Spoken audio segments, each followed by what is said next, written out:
बच्चों, आप सब कैसे हो? सब अच्छे हो? और कल मकर संक्रांति है। हमारी परंपरा में दान का बहुत महत्व है, जिसे हम गिव एंड टेक भी कहते हैं। अगर हम लेते हैं तो हमें देना भी आना चाहिए, छोटी छोटी चीज़ें भले ही हों। और अभी मैंने आज ललन टॉप की एक वो देखी क्लिप, एक विकास दिव्य कीर्ति सर की देखी, तो दोनों एक ही बात कह रहे थे कि पुस्तकों का पढ़ना आवश्यक है। उसके लाभ भी बता रहे थे वो। तो ठीक है, ये सब हम पढ़ते ही रहते हैं और उसका हमारे मन पर असर भी होता है। गीता के बारे में जो मैंने पिछली बार कहा कि इससे बैठने से भी फ़ायदा मिलता है, तो ये कोई जादू वाली बात मैंने नहीं बताई आपको। है क्या कि जैसे कहीं अपशब्द बोले जा रहे हैं, वहाँ का एरा उस समय अलग है, ठीक है ना। ये हमारे श्लोक हैं, सबसे पहले तो श्लोक ही हैं, तो उनका बहुत मंत्रों का बहुत असर है, तभी तो हम मंत्र उच्चारण करते हैं, गायत्री मंत्र बोलते हैं, है ना। और दूसरी चीज़ ये होता है कि किताबों का जो ऑरा होता है, और जो अच्छी किताबें हैं जो हमें हमारे विचारों को अच्छा करती हैं, जैसे वाली हमें गुस्सा ज़्यादा आता है तो हमको हंसी वाली पुस्तकें ज़्यादा पढ़नी चाहिए, जिसको हमको हंसाएं, वो हमको सीरियल देखने चाहिए, है ना। इसी तरीके से गीता माँ भी अपने इसी सुख देने के कारण ही आज तक हमारे बीच है और हमें इसे पढ़ने का सौभाग्य मिल रहा है।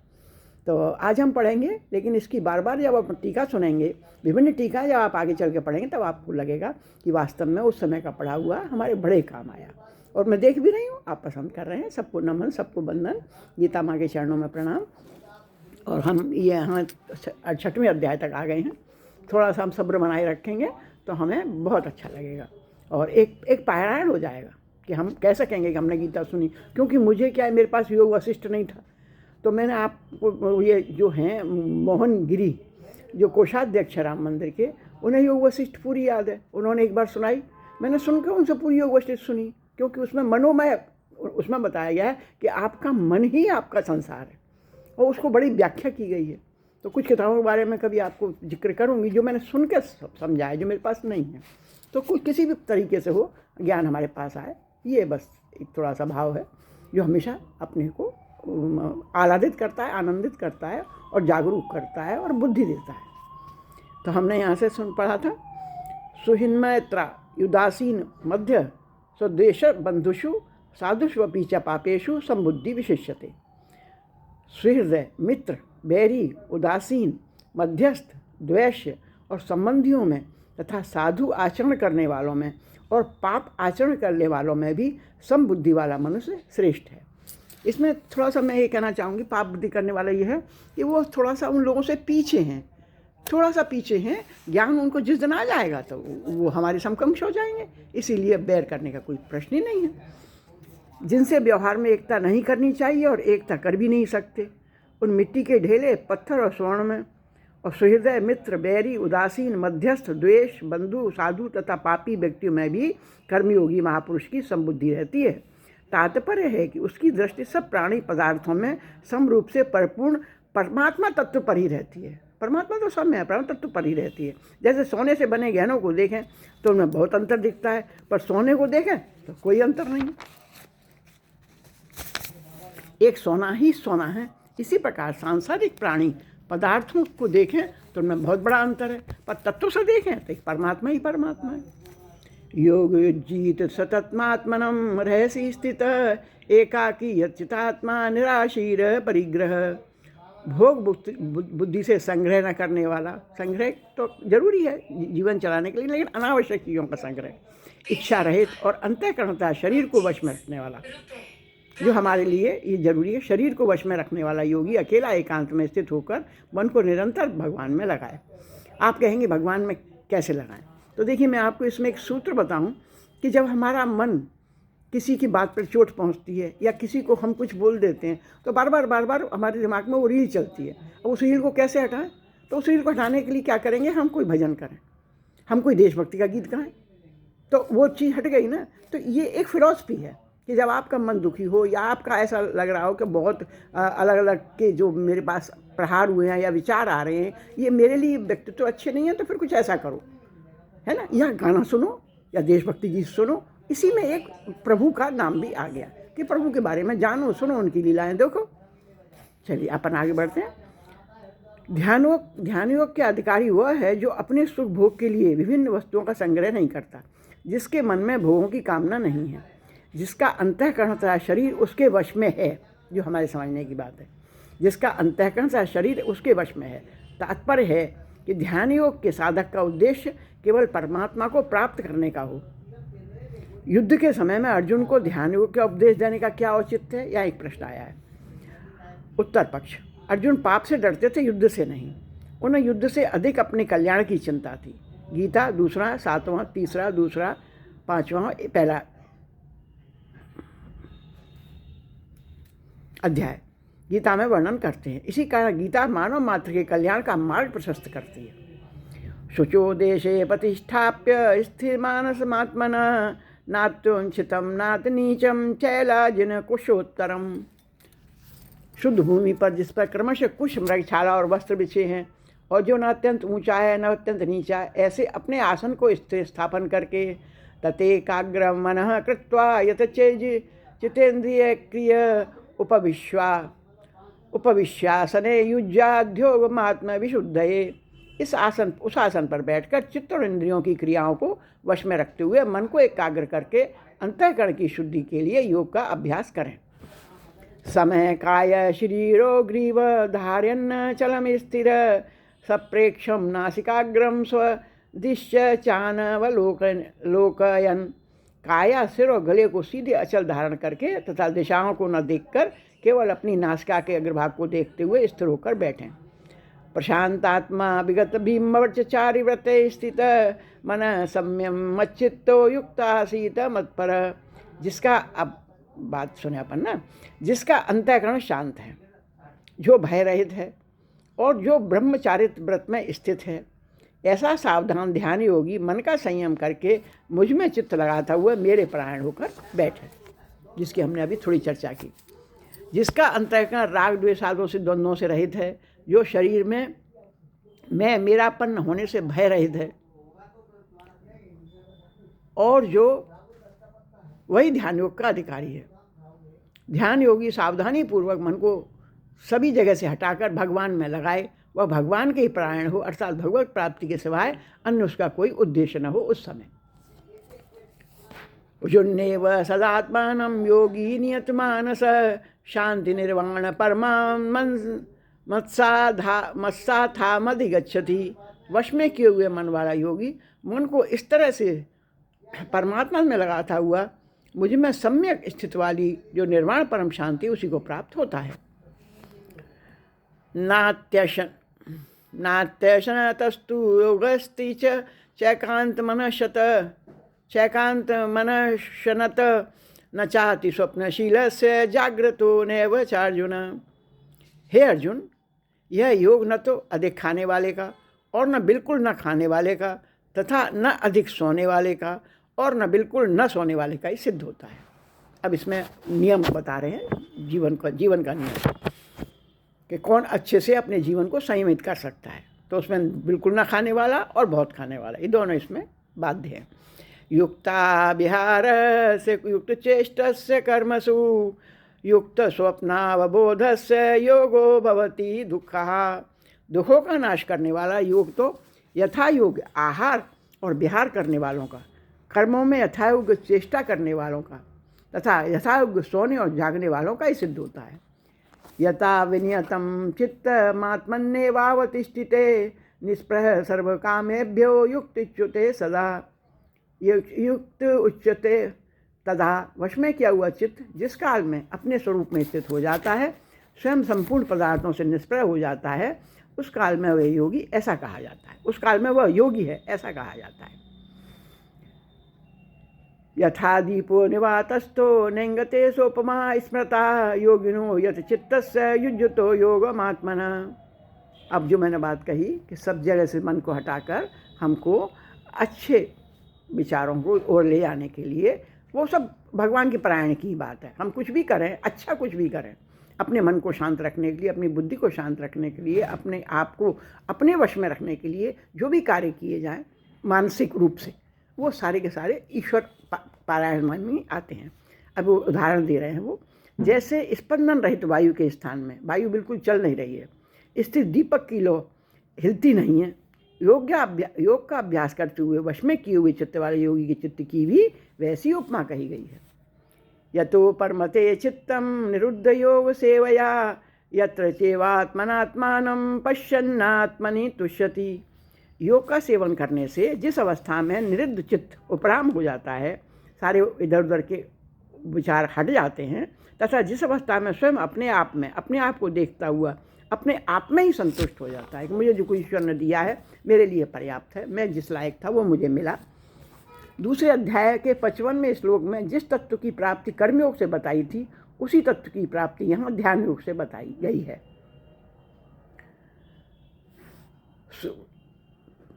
ध्यान योग से बताई गई है।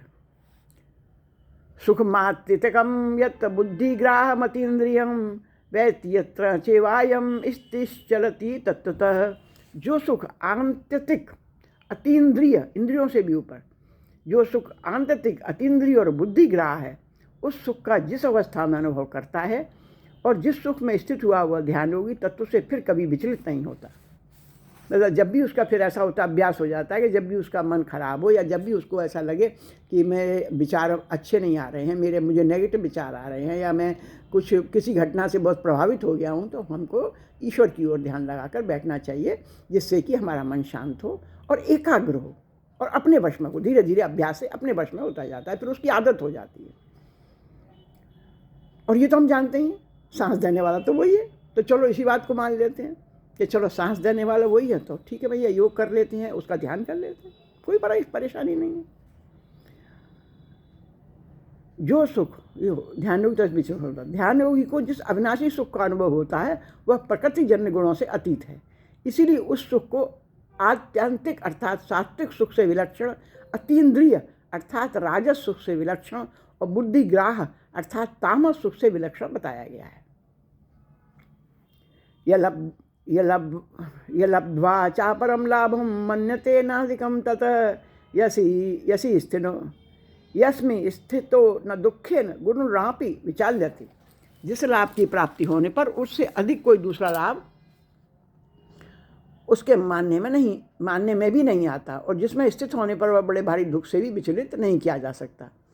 जिस सुख के लाभ का तो अंत नहीं है और हानि की संभावना ही नहीं है, तथा जिसमें दुख का लेश भी नहीं है, ऐसे अखंड सुख के प्राप्त होने में भी सभी साधनों की पूर्णता है।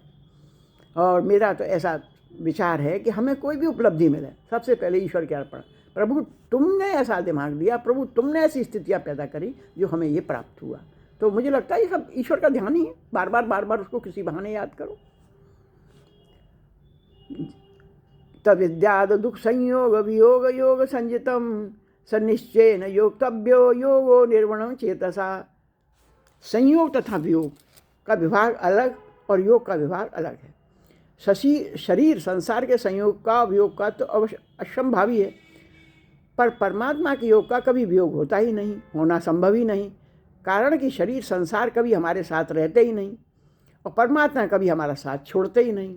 परमात्मा की गारंटी देखो आप, गीता में गारंटी दे रहे हैं वो हमें, और परमात्मा कभी हमारा साथ छोड़ते ही नहीं। परमात्मा का यह योग सभी साधकों का साध्य है। संकल्प प्रभुवान का मास्तत् करवा सर्वान शेषतः मन सेवेन्द्रिय ग्राम विनयम्य सम्मततः। संकल्प से उत्पन्न होने वाली संपूर्ण कामनाओं का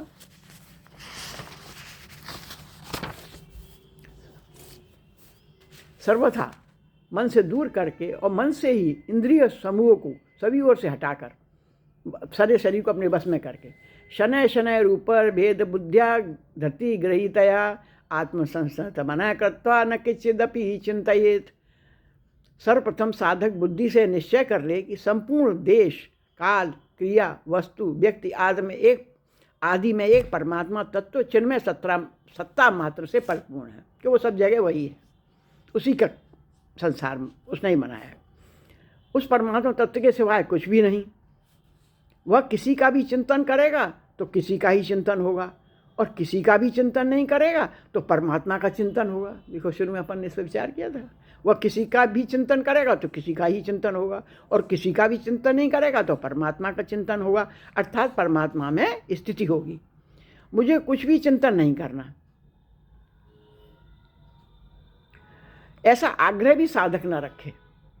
साधक का स्वभाव ही स्वतः चुप शांत होने का तथा अपने लिए कुछ न करने का बन जाए। किसी ने हमें गुस्सा दिलाई, गुस्सा नहीं आई, तो इसमें हमने अपने आप पर विजय पाई, क्योंकि गुस्सा हमारा ही तो नुकसान करेगी, हमारा ब्लड प्रेशर बढ़ाएगी। ये बात बहुत छोटी छोटी है, लेकिन इनका महत्व खूब हमारे लिए है। पूर्व पक्ष, कुछ भी चिंतन न करने से साक्षी भाव रहेगा, वह तो बुद्धि में ही रहेगा। पूर्व पक्ष, व्यर्थ चिंतन को मिटाने के लिए परमात्मा का चिंतन करें तो क्या आपत्ति है। बढ़िया।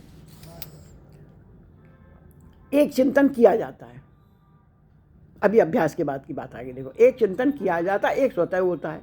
जैसे भूख लगने पर अन्न का चिंतन स्वतः होता है, ऐसे साधक को परमात्मा का चिंतन स्वतः होना चाहिए, जो परमात्मा की आवश्यकता समझने पर ही होगा। पर तो साधक की प्रायः दशा होती है कि उसे परमात्मा का चिंतन तो करना पड़ता है, पर संसार का चिंतन स्वतः होता है। अतः साधक निद्रा आलस्य छोड़कर चुप शांत रहने का स्वभाव बना ले। कुछ भी चिंतन न करने से साधक की स्थिति स्वतः परमात्मा में ही होगी, परमात्मा में ही होगी। यतो यतो निश्चरति मनश्चंचलमस्थिरं ततः तस्थो नियम्ये तदात्मन्नेव वंशयन्नयेत। यह अस्थिर और चंचल मन, ये तो पहले भी उन्होंने कहा था वायु के समान है, मैं कैसे उसको रोकूं भगवान। तो भगवान ने कहा बहुत सही बात कह रहे हो तुम, लेकिन इसमें यहाँ पर समझा रहे हैं, यह अस्थिर और चंचल मन जहाँ जहाँ विचरण करता है वहाँ वहाँ से हटाकर इसको एक परमात्मा में ही भली भांति लगावें। कीर्तन करें, स्वाध्याय करें। प्रशांत मनसम यौनम योगिनम सुखमुत्तमम, प्रशांत मनसम हेनम योगिनम सुखमुत्तमम उपेति शांत रजसम ब्रह्मभूतम कल्मषम। जिसके सब पाप नष्ट हो गए हैं, जिसका रजोगुण शांत हो गया है तथा जिसका मन सर्वथा शांत निर्मल हो गया है, ऐसे इस ब्रह्मरूप बने हुए योगी को निश्चित ही उत्तम सात्विक सुख प्राप्त होता है। युजन्नेवं सदात्मानं योगी विगत कल्मषः सुखेन ब्रह्म संस्पर्श मत्यंतम सुख मनुष्यते। इस प्रकार अपने आप को सदा परमात्मा में लगाता हुआ पाप रहित योगी सुखपूर्वक ब्रह्म प्राप्ति रूप अत्यंत सुख का अनुभव कर लेता है। सर्वभूतस्त्मात्मनं सर्वभूतानि चात्मनि ईक्षते योग युक्तात्मा सर्वत्र समदर्शन। सब जगह अपने स्वरूप को देखने वाला और ध्यान योग से युक्त अंतःकरण वाला अपने स्वरूप को संपूर्ण प्राणियों में स्थित देखता है और संपूर्ण प्राणियों को अपने स्वरूप में देखता है। ध्यान योग के जिस साधक में ज्ञान के संस्कार रहते हैं, जो ज्ञान को ही मुख्य मानता है, वह जड़ता से संबंध विच्छेद होने पर स्वयं को सब प्राणियों में तथा सब प्राणियों को स्वयं में अनुभव करता है।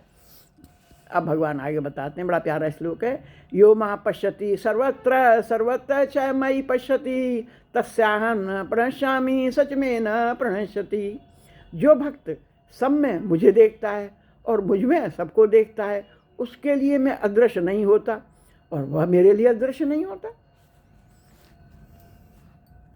ध्यान योग में जिस साधक के भक्ति के संस्कार रहते हैं, जो भक्ति को ही मुख्य मानता है, वह जड़ता से संबंध विच्छेद होने पर सब में भगवान को, जड़ता से संबंध होने छोड़ने का मतलब यह है संसार संबंध तोड़ना नहीं। हमको जो जो अच्छी बातें किताबों में बताई हैं उसकी तरफ हमको जाना, अपने जीवन को खुश और संतुष्ट और ऊपर जाने वाला बनाने के लिए जड़ता माने जो फालतू बात है उनसे अपना संबंध विच्छेद होने पर सब में भगवान को, भगवान में सबको देखता है। अतः उसके लिए भगवान अदृश्य नहीं होते और वह भगवान के लिए अदृश्य नहीं होते। जब एक भगवान के सिवाय दूसरी सत्ता है ही नहीं, भगवान ही अनेक रूप में प्रकट हो रहे हैं, तो फिर भगवान कैसे छिपें, कहाँ छिपें, किसके पीछे छिपें। सर्वभूतस्थयो मां भज्यते कत्वमास्थित सर्वथा वर्तमानोपि स योगी मयि वर्तते।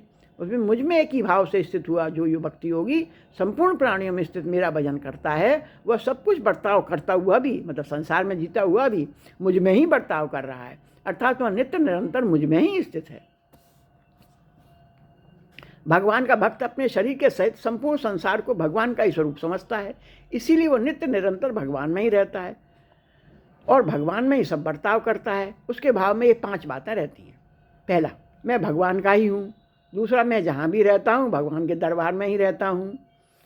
तीसरा, मैं जो भी शुभ कार्य करता हूँ भगवान का ही कार्य करता हूँ। चौथा, मैं शुद्ध सात्विक जो भी पाता हूँ भगवान का प्रसाद ही पाता हूँ। और पांचवा, भगवान के दिए प्रसाद से भगवान के ही जनों की मैं सेवा करता हूँ। जैसे गंगा जल से गंगा का पूजन किया जाए, ऐसे ही उस भक्त का बर्ताव भगवान में ही होता है। आत्मोपप्ने सर्वत्र संपश्यति अर्जुन, सुख वा यदि वा दुख स योगी परमो मत। हे, जैसे सामान्य मनुष्य अपने को शरीर में देखता है और शरीर के सभी अंगों को सुख पहुंचाने का तथा उनका दुख दूर करने का स्वाभाविक प्रयत्न करता है, वैसे ही सब में भगवान को देखने वाला भक्त सभी प्राणियों को सुख पहुंचाने की तथा उनका दुख दूर करने की स्वाभाविक चेष्टा करता है। ऐसा करने में उसके भीतर किंचित मात्र भी अभिमान नहीं होता। योयम योगस्थ अर्जुनवाच योयम योगस्त्वा प्रोक्त साम्येन मधुसूदन एत्याहम न पश्यामि चंचल तो स्थिति स्थिराम। अर्जुन बोले, हे मधुसूदन, आपने समतापूर्वक जो यह योग कहा है, मन की चंचलता के कारण मैं इस योग की स्थिर स्थिति नहीं देखता हूँ।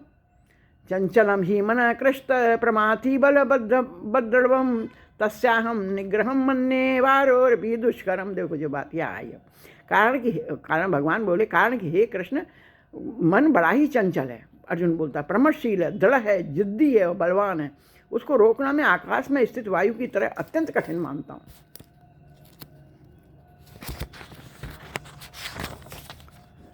भगवान उवाच असंशयम महाबाहो मनो दुनिग्रह चलम अभ्यासेन तु कौन्तेय वैराग्येण गुहते। श्री भगवान बोले, महाबाहो, यह मन बड़ा का चंचल है और इसका निग्रह करना भी बड़ा कठिन है। यह तुम्हारा कहना बिल्कुल ठीक है, परंतु हे कुंती नंदन, अभ्यास से और बार बार याद करने के द्वारा के कारण इसका निग्रह किया जा सकता है। अर्जुन ने 2 श्लोक में प्रश्न किया और भगवान ने आधे श्लोक में इसका उत्तर दे दिया। इससे सिद्ध होता है कि भगवान ने मन की एकाग्रता के बजाय अभ्यास को ज़्यादा महत्व दिया। असंशय तात्मना योगो दुष्प्रापिति में मति वश्यात्मना तो यदता शक्यो वाप्तु मुपायतः। जिसका मन पूरा वश में नहीं है उसके द्वारा योग प्राप्त होना कठिन है, परंतु उपाय पूर्वक यत्न करने वाले तथा वश में किए हुए मन वाले साधक को योग प्राप्त हो सकता है, ऐसा मेरा मत है। अर्जुन ने ध्यान योग के सिद्ध होने में मन की चंचलता को बाधक मान लिया। वास्तव में मन की चंचलता उतनी बाधक नहीं है। व्याख्या में लिखा है ये, जिसका मन का वश में न होना बाधक है। मन की चंचलता उतनी बाधक नहीं है, बल्कि जिस तरह मन का वश में न होना बाधक है। पतिव्रता स्त्री मन को एकाग्र नहीं करती, प्रत्युत मन को वश में रखती है। मन को वश में अर्थात शुद्ध करने के 2 उपाय हैं, कहीं भी राग द्वेष न होना और सब में भगवान को देखना। जब तक साधक के भीतर राग द्वेष रहते हैं तब तक वह सब में भगवान को नहीं देख सक पाता। जब तक साधक सब में भगवान को नहीं देखता तब तक मन सर्वथा वश में नहीं होता। कारण कि जब तक साधक की दृष्टि में एक भगवान के सिवाय संसार में दूसरी सत्ता की मान्यता रहती है तब तक मन का सर्वथा निरोध नहीं हो सकता। अर्जुन उवाच। तो ये हमने यहाँ तक देखा। अब हम आगे चलेंगे कि ईश्वर की वाणी को सुनेंगे और खुश होंगे। अच्छी पुस्तक पढ़ने का, अच्छी पुस्तक सुनने का को समय का बड़ा अच्छा सदुपयोग है। और पुनः पुनः आप सबको वंदन, सबका अभिनंदन। गीता माँ के चरणों में प्रणाम, व्यास मुनि के चरणों में प्रणाम और सभी युवाओं को बहुत बहुत प्यार, आपका बहुत बहुत आभार और आप छोटे बच्चों को, युवाओं को मेरा आशीर्वाद।